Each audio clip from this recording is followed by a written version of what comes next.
morte começa com um grupo de jovens ao redor de uma fogueira no meio de uma floresta isolada, perto de uma mansão que alugaram para passar o fim de semana. Eles estão comemorando o aniversário de Elise. O clima é de festa, todo mundo está bebendo, rindo e fazendo aqueles jogos que todos os jovens sempre fazem. A noite vai passando e a bebida vai acabando, então eles decidem explorar a mansão para ver se encontram mais alguma coisa para beber. E é aí que eles dão de cara com uma porta que tem um aviso bem claro: não entrem. E o que eles fazem? Eles entram, né? Eles quebram o cadeado, abrem a porta e descobrem um porão cheio de coisas antigas e esquisitas. Revirando os objetos, eles encontram um baralho de tarô. Hayley, uma das garotas do grupo, sabe ler cartas de tarô, mas logo percebe que aquelas cartas não são nada comuns. Mesmo assim, eles decidem jogar, já que Hayley conhece um pouco sobre o assunto. No começo, tudo parece uma brincadeira, até que Hayley diz que não é uma boa ideia usar o baralho de outra pessoa, pois isso dá azar. Aí ela fala isso depois de usar, né? Nem faz sentido. Mas os amigos a convencem de continuar. Quando vemos as cartas mais de perto, percebemos que elas são bizarras, com imagens estranhas e perturbadoras. Todos do grupo, Hayley, Paige, Paxton, Elise, Madeline, Lucas e Grant, tiram as cartas e leem suas previsões. Quando todos fazem sua leitura de tarô, o clima começa a ficar tenso.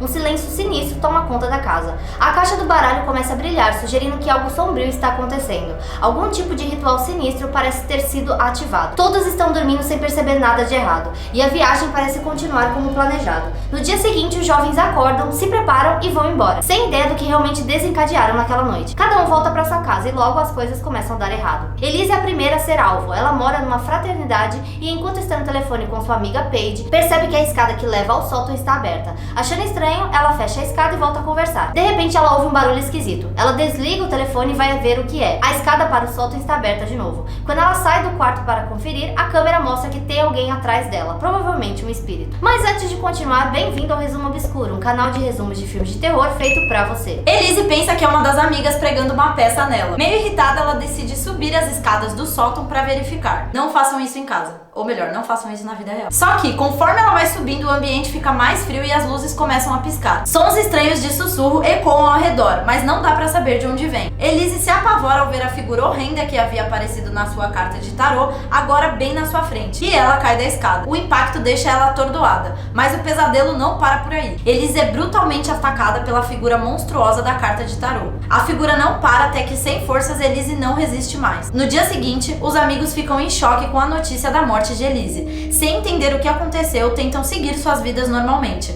Mas logo, Lucas se torna o próximo alvo. Depois de deixar Madeline em casa, ele pega o metrô de volta para sua casa. Já no caminho, as coisas começam a ficar estranhas. Ele ouve sussurros e passos que não deveriam estar lá e as luzes do metrô começam a piscar. Lucas vê uma figura que está distante e percebe que tem algo de muito errado. Sem pensar duas vezes, ele sai correndo. Cagão.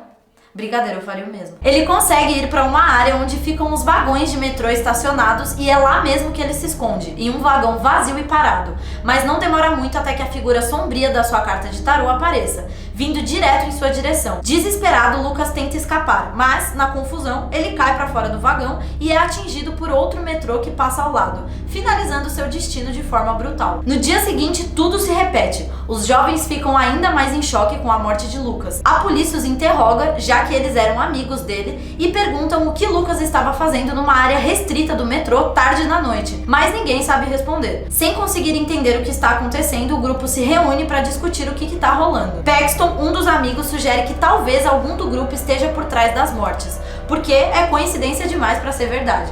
Mas Hayley corta essa ideia dizendo que não acredita em coincidências, só em destino. E é aí que ela se toca. As mortes estão seguindo as releituras das cartas de tarô. Se estiverem gostando do vídeo, se inscrevam no canal e deixem o like. Com isso em mente, eles começam a pesquisar sobre tarô, astrologia e tudo que possa estar ligado ao que está acontecendo. Durante a pesquisa, eles encontram o endereço de uma astróloga que parece saber sobre o tipo de tarô que eles usaram. Sem outra pista, eles decidem ir até lá para ver se conseguem resposta. Eles chegam a uma cabana isolada e são recebidos por uma senhora chamada Alma. Os jovens explicam tudo o que está acontecendo e Alma logo percebe o que está rolando. Ela conta que esse tipo de coisa já aconteceu várias vezes ao longo dos anos, mas que tudo começou há muito tempo, com uma mulher que realizou um ritual sombrio e prendeu sua alma nas cartas para se vingar de quem havia feito mal a ela. Ela amaldiçoou as cartas e inverteu o zodíaco, e quem leu aquelas cartas teria que enfrentar o lado sombrio do destino. A Alma revela que é uma das poucas sobreviventes de um desses eventos trágicos. Ela sobreviveu porque, embora tenha feito as leituras com o baralho amaldiçoado, não leu seu próprio horóscopo. apenas os dos amigos. Isso a poupou da maldição que os outros enfrentaram. Ela explica que o perigo não está apenas nas cartas em si, mas também no ato de ler as cartas. A morte de seus amigos estão todas ligadas às leituras feitas com o mesmo tarô que eles usaram. A Alma confessa que desde aquele tempo ela tem procurado por esse baralho para destruí-lo e impedir que mais pessoas sejam vítimas da maldição. Os jovens questionam a Alma como que eles param com essa maldição e ela diz que eles devem destruir o baralho para quebrar o ciclo. Os jovens rapidamente vão embora em busca de sobreviver e acabar com tudo isso. No carro, eles decidem assistir ao vídeo que gravaram durante as leituras das cartas, na esperança de encontrar alguma pista para impedir mais mortes. Mas logo as coisas começam a ficar estranhas. O carro que estava em movimento de repente para sozinho no meio de uma ponte.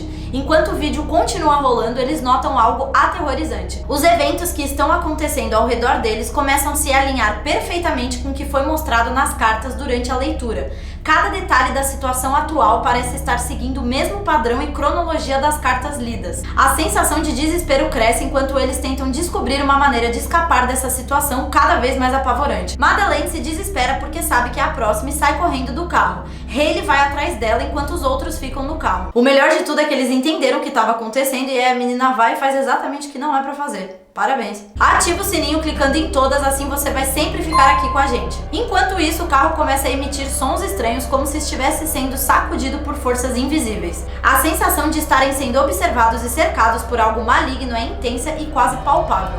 O resto do grupo é tomado pelo pânico e decidem sair do carro correndo na esperança de escapar da ameaça. No meio da confusão, Madeleine, que ainda está correndo desesperadamente, é brutalmente interrompida quando uma corda que parecia ter aparecido do nada se enrola em seu pescoço. A corda puxa Madeleine para cima com força, levantando ela do chão. Ela luta para se soltar, mas não consegue. Em um movimento cruel e final, a corda arremessa de volta para baixo, enforcando Madeleine de uma forma brutal. Uma figura sombria aparece e começa a gritar, intensificando ainda mais o terror ao redor. Enquanto os jovens correm e discutem, eles percebem que as mortes estão seguindo exatamente o desenho das cartas. Eles entram em pânico, de novo, entendendo que a única saída é voltar para a casa alugada e destruir o baralho. Determinados a acabar com a maldição, eles se apressam para recuperar o tarô e acabar com o terror de uma vez por todas. Mas Paxton decide não acompanhar o grupo e volta para casa sozinho, à noite e a pé. No caminho, ele começa a ouvir os barulhos estranhos e vê uma figura sombria se aproximando. Ao chegar perto de seu prédio, ele corre para dentro e pega o elevador. Enquanto o elevador sobe, ele percebe que a figura sombria já está ali, mas ainda um pouco distante. A porta do elevador começa a abrir e fechar sozinha, e a figura se aproxima cada vez mais. Quando a porta finalmente se fecha, a figura entra no elevador e Paxton é atacado. Enquanto isso, Hayley, Grant e Paige pegam a estrada e vão para a casa que eles haviam alugado para pegar o baralho de tarô. Chegando lá, eles encontram o tarô e leem em um site que a melhor coisa a se fazer para quebrar a maldição é queimar o baralho. Mas quando eles jogam o baralho no fogo, nada acontece. Alma começa a fazer um ritual para quebrar a maldição. O espírito da astróloga que criou o baralho aparece deixando todos em choque. Ela deixa a Alma imóvel e começa a ler o horóscopo dela. A Alma começa a ficar desse jeito aí, que eu não sei escrever o que é, mas até que ela é sugada pela escuridão. O jovem sai correndo pela mansão e encontra a Alma no chão morta. As figuras começam a aparecer e querer matar todos os jovens. Paige é trancada em um cômodo e a situação só piora quando uma lâmpada explode perto do seu rosto, prejudicando sua visão. Ela se depara com uma das figuras sombrias e em pânico tenta se esconder. A figura algema seus pés e Paige, rastejando desesperada, se esconde dentro do baú. O demônio arrasta o baú, agora trancado, para um cenário que parece um teatro mágico e sombrio. Lá, ele começa a serrar o baú com uma serra enorme. Enquanto a serra penetra o baú e começa a cortá-lo ao meio, Paige é forçada a enfrentar um destino horrível. A cena termina com o baú sendo serrado completamente ao meio e Paige morrendo de forma brutal. Enquanto isso, Grant e Hayley estão escondidos em um outro cômodo sem saber como lidar com a situação. Durante uma conversa tensa, Hayley tem uma epifania. Ela sugere que, se conseguir ler o horóscopo da astróloga responsável pela maldição, pode usar o baralho contra ela e acabar com tudo. É uma jogada arriscada, mas parece ser a única esperança para se livrar do terror que os persegue. Durante toda essa conversa, como todo bom filme de terror, há aquele momento clichê de romance. Grant está sendo romântico com Hayley quando de repente um demônio puxa ele para fora da janela da mansão. Enquanto isso, Hayley corre pela mansão, mas é capturada pela figura sombria que estava prestes a matá-lo. Grant aparece a tempo e impede que Hayley seja morta, lutando contra o demônio com todas as suas forças. Hayley então corre para realizar a leitura das cartas contra a astróloga responsável pela maldição. Enquanto ela faz isso, Grant está sendo arrastado para o inferno e lutando contra o seu destino. Com muita determinação, Hayley consegue completar a leitura e converter a maldição. O baralho se desintegra e o demônio é derrotado. A maldição é finalmente quebrada e o terror que assombrava os jovens chega ao fim. Grant, embora gravemente ferido, é salvo e os dois podem finalmente respirar aliviados. Haley e Grant, exaustos e aliviados, saem da mansão e começam a caminhar em direção à cidade mais próxima. De repente, um carro aparece e eles ficam em choque, esperando o pior. Para a surpresa deles e nossa, Paxton sai do carro. Todos ficam surpresos ao ver que ele está vivo. A cena final revela como Paxton sobreviveu. Ele estava encurralado no canto do elevador quando um colega dele, que havia chamado o elevador, impediu que ele morresse. Ele o salvou. A revelação traz uma reviravolta inesperada e adiciona um toque de humor para a tragédia que havia acontecido. Assim termina o Tarô da Morte, lançado em 2024. Deixem sugestões de outros filmes de terror que vocês querem ver por aqui. Fui! Tchau!